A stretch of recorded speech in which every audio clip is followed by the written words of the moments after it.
Хто вінаваты ў бядзе, якая адбылася на знакавым прадпрыемстве? Чаму Лукашэнку раззлаваў прэм'ер-міністр Александр Турчын, а таксама на каго моцна пакрыўдзіўся Роман Пратасевіч? Вітаем, сябры! Гэта наша Ніва, і зараз мы ўсё вам раскажам. Трагедыя адбылася на вядомым прадпрыемстве Гродна-Азот. Там самагубства здзейсніў намеснік начальніка цеха, ад якога патрабавалі пакрыць шкоду і выплаціць заводу гіганцкую кампенсацыю. Паводле неафіцыйных крыніц, незадоўга да бяды на Гродна-Азоце прайшла важная планёрка, прычынай якой стала абвальванне футыроўкі ў печах спалівання адкідаў. Гэта адбылося, бо для рамонту замест імпартнай цэглы была закупленая расійская, якая аказалася няякаснай, і на планёрцы гучалі рэзкія абвінавачанні і пошук крайняга. У выніку гэтым крайнім зрабілі не тых, хто закупіў дрэнную цэглу, а намесніка начальніка цеха аднаўлення едкага натрыю. Крыніцы выдання «Зеркала» паведамляюць, што гэтаму работніку было дадзена вуснае распараджэнне павысіць тэмпературу гарэння, каб працэс адпавядаў экалагічным нормам. Ён выканаў указанне, менавіта пасля гэтага адбылося разбурэнне цэглы. Паводле той жа крыніцы, усю шкоду, а гэта 1 мільён 200 тысяч беларускіх рублёў, дырэктар павесіў асабіста на намесніка начальніка цеха, дадаўшы, што той пажыццёва будзе выплачваць доўг альбо пойдзе ў турму. У выніку работнік успрыняў гэта блізка да сэрца і здзейсніў страшны ўчынак. Мужчыну знайшлі нежывым непадалёк ад прахадной Гродна-Азота.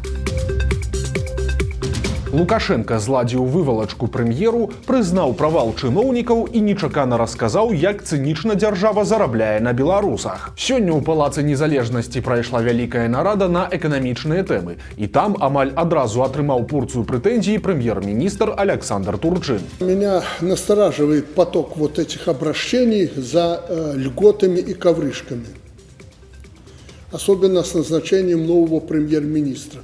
Не хотелось бы, Александр Генрихович, думать о том, что вы таким образом открываете какую-то новую политику, вот это дадим, это ж понятно, курсовые разницы и прочее. Взял предприятие, директор конкретный, вы это знаете, иди и работай. І прэтэнзіі тут у льготах для арганізацый і прадпрыемстваў, якія, як баіцца Лукашенко, яго чыноўнікі раздаюць занадта ахвотна. І ён нават вырашыў нагадаць падначаленым, хто тут галоўны. Я очень часто и требую заключения и комитета госконтроля, и председателя Национального банка по тому или иному вопросу, чтобы у нас линия была одна, потому что премьер новый, но президент у нас тот же. И линию определяет президент, и надо этой линии придерживаться. Але далей ён прызнаў, што нават з тымі грашыма, якія выдзяляліся з яго дазволу, атрымліваецца нейкае замкнёнае кола, бо сродкі ўкінутыя, а выніку няма. Адна толькі бясконцая рэструктурызацыя даўгоў. В 2012-2013 годах, вот как мне информацию дали, проведена масштабная модернизация цементных производств. И тогда мы затратили, что-то около $1 миллиарда на эту модернизацию. То есть мы немало вложили. И что, это цементники за свои деньги делали? 6 лет назад принималось решение о реструктуризации задолженности этих организаций. Ее погашение было растянуто до 49 года. 49 года. И что? Прошло 6 лет, и мы снова возвратились к этому вопросу. Таксама прагучала адна вельмі важная рэч. Лукашенко асабіста расказаў, як цяпер зарабляюць дзяржаўныя цэментныя заводы. Паводле яго, іх прадукцыя для беларусаў каштуе ўдвая даражэй, чым для замежнікаў. $1 миллиард вложили, идите работайте. Стоимость вывозимого цемента до 40% ниже, чем внутри страны. То есть вы своим людям продаете наполовину цемент дороже половину цены фактически, чем за пределы страны. Ну а некаторыя іншыя дзяржаўныя прадпрыемствы аплачваюць свае крэдыты па схемах, якія здзівілі нават Лукашенку. Предложение правительства такое: вернуть все перечисляемые в этом году обществом в Фонд национального развития средства обратно для погашения кредита. То есть, грубо говоря, они должны заплатить налог, мы с них не берем, они это будут за счет этого налога, который должно платить предприятие, они будут погашать свои обязательства. Акрамя таго, Лукашенко прызнаў, што ўсе спробы чыноўнікаў выратаваць аршанскі мясакансервовы комбинат скончыліся правалам. Предыдущие попытки оздоровления этого убыточного комбината при участии представителей Витебского облсполкома, Аршанского райисполкома, областных объединений, занимающихся развитием предприятия, пока результата не принесли. Таму праблемнае прадпрыемства цяпер у прымусовым парадку прыпісалі да агракамбінату Дзяржынскі. Лукашенко пахваліўся, што гэтая ідэя належыць асабіста яму і назваў такі фокус падарункам. Ну а пасля ён падсумаваў вынікі нарады наступным чынам. Вот все вопросы – это вопросы деньги, отсрочить, реструктуризировать, дайте с бюджета, помогите. Это неправильный подход. Поэтому меня это больше всего настораживает. При этом еще раз хочу подчеркнуть. Может быть, вы и правы, но тенденция плохая. Апошнім часам Роман Пратасевіч зноў апынуўся ў цэнтры ўвагі і вельмі на гэта пакрыўдзіўся. Спачатку палітык і былы палітвязень Мікола Статкевіч упікнуў незалежныя медыя ў залішняй увазе да Романа. І яму адказала журналістка Наста Роўда, якая патлумачыла, што людзі назіраюць за яго жыццём, бо гэта прыклад, які ніхто не хоча паўтараць. Романа жа такое абмеркаванне яго асобы моцна зачапіла, і ў выніку ён апублікаваў вялікі тэкст, у якім кпіць са Статкевіча і намякае, што таго могуць у любы час зноў пасадзіць. Прычым не абышлося без прамой хлусні. Пратасевіч называе Статкевіча палітруком Савецкага Саюза, які своечасова пераабуўся. Хаця гэта няпраўда, і Статкевіч ніколі не быў палітруком. Сябе ж Роман здраднікам не прызнае. Цытата. «Я не даваў клятвы нікому, каб быць здраднікам чагосьці. Я не навешваў на сябе ніякіх ярлыкоў ці грамадскіх званняў, каб потым гэтаму здраджваць. Маё сумленне чыстае, і я жыву спакойна». Канец цытаты. Скончвае жа ён свой крык душы цікавай фразай, якая дае зразумець, як ён сам апраўдвае для сябе цяперашнюю сваю сітуацыю і працу на лукашэнкаўцаў. Зноў цытата. «Будзе балюча. У гэтым я не сумняваюся. Толькі не мне, а вам, таму што я дома, на сваёй зямлі, побач са сваімі блізкімі і любімымі. І служу грамадству, каб зрабіць жыццё людзей у маёй краіне лепшым. І ў гэтым прынцыповая розніца». Канец цытаты.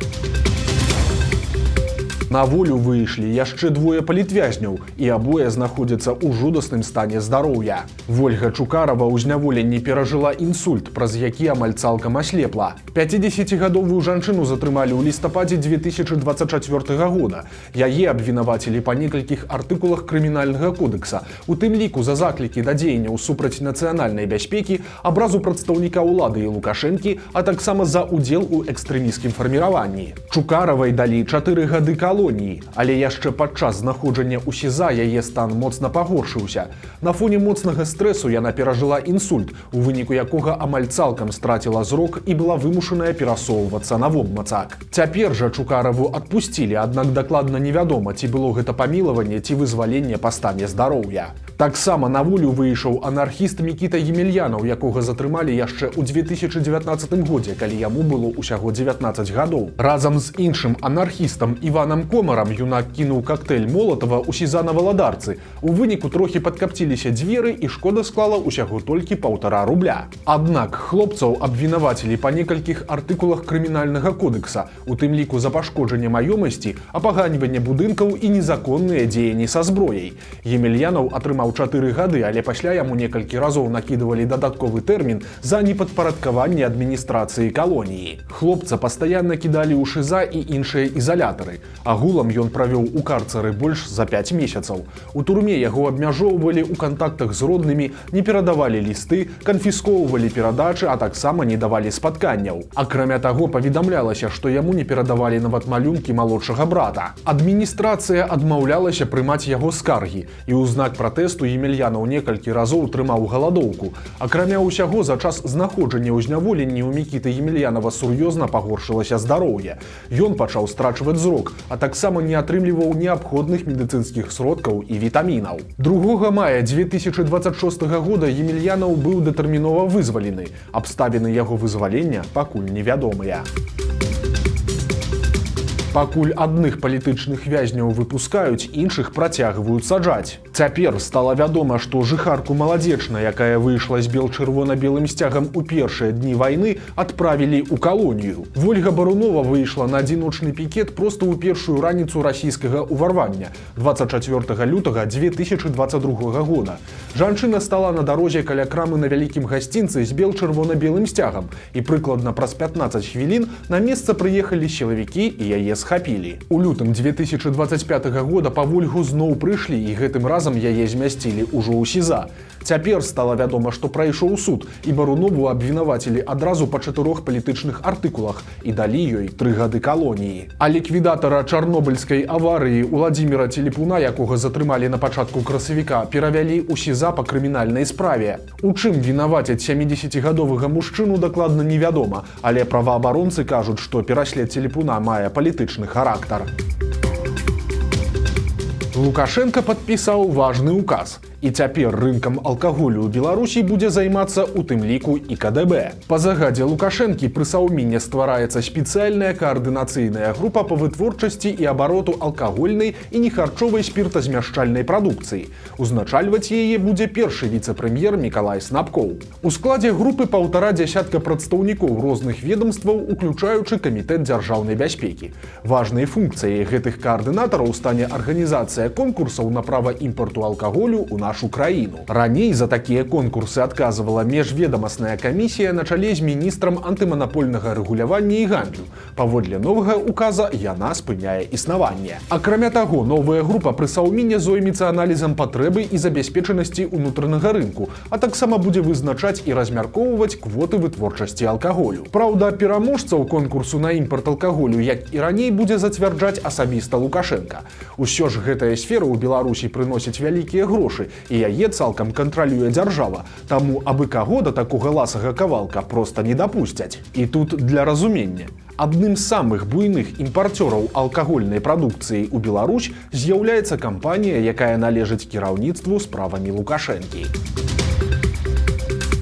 Літоўскі дзеяч пагражаў выслаць Сяргея і Святлану Ціханаўскіх у Мінск, але ў выніку ўцёк у Беларусь сам і ўжо раздае інтэрв'ю лукашэнкаўскім прапагандыстам. Гаворка ідзе пра шырока вядомага ў вузкіх колах літоўца па імені Антанас Кандротас Целафанас. Ён неаднаразова судзімы, у тым ліку за гвалт і фінансавыя злачынствы. Кандротас актыўна выступаў супраць беларусаў у Літве і асабліва абражаў сям'ю Ціханаўскіх. Сяргея ён абазваў бульбашом і прапанаваў яму пакінуць Літву разам з жонкай. Акрамя таго, гэты дзеяч пагражаў упакаваць мужа і жонку Ціханаўскіх і на экспрэсе выслаць іх у Мінск. Але ж у выніку ў Мінску апынуўся сам гаваркі Кандротас. Прычым ён уцёк з-пад падпіскі аб нявыездзе ў Літве, бо меў прысуд да рэальнага зняволення, які яшчэ не ўступіў у законную сілу праз працэсы апеляцыі. Гэта справа аб беспарадках каля літоўскага сейма, якія адбыліся ў 2021 годзе. Цяпер шлях назад у Літву для Кандротаса закрыты, бо калі ён вернецца, то папросту сядзе. Але ж у Беларусі для такіх персанажаў заўсёды ёсць дзялянка, і Кандротас цяпер актыўна раздае інтэрв'ю лукашэнкаўскім газетам і каналам, якія яго называюць палітычным уцікачом. Яшчэ адну беларускую пенсіянерку падманулі на шалёную суму грошай. Жанчына пералічыла аферыстам 200 000 беларускіх рублёў. Затым яна прадала машыну, набрала крэдытаў і перадала гэтыя грошы кур'еру ашуканцаў, паверыўшы, што дапамагае следчаму камітэту. Скончылася жа ўсё цынічным жартам. Жанчыне загадалі ехаць у Гомель, зняць там нумар у гатэлі і чакаць вяртання грошай. Пенсіянерка так і зрабіла, і толькі праз нейкі час зразумела, што яе падманулі. Нетыповае надзвычайнае здарэнне адбылося ў Мінску. Службовая аўчарка ратавальнікаў збегла і пакусала некалькі хатніх сабак, якіх выгульвалі на беразе Цнянкі. У Міністэрстве надзвычайных сітуацый ужо прызналі, што інцыдэнт сапраўды адбыўся. Па іх словах, збег вартавы сабака, які на працягу 5 гадоў ахоўваў рэжымнае падраздзяленне. Ратавальнікі прынеслі свае прабачэнні і паведамілі, што звязаліся з гаспадарамі пацярпелых жывёлаў і паабяцалі аплаціць усе выдаткі на лячэнне і рэабілітацыю сабак. Вось такія навіны аўторка. Падпісвайцеся на канал, стаўце лайкі альбо дызлайкі і выказвайце заўвагі ў каментарах. І, канешне, чытайце нашу Ніву, глядзіце нашу Ніву і любіце Беларусь. Да сустрэчы заўтра.